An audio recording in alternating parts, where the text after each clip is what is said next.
You ask Tiger to calculate. This deals with linear inequalities with one unknown. The final result is x greater than 13. Let's solve it step by step. Group all constants on the right side of the inequality. Add 26 to both sides.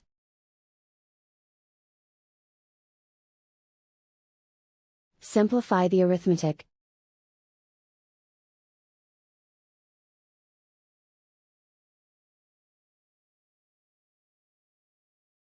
Isolate the x.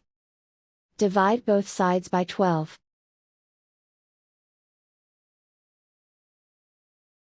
Simplify the fraction.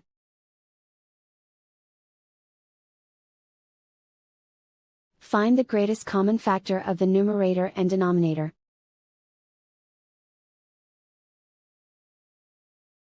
Factor out and cancel the greatest common factor.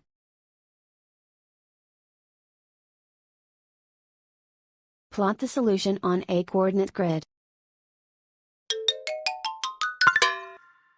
And so the final result is x greater than 13.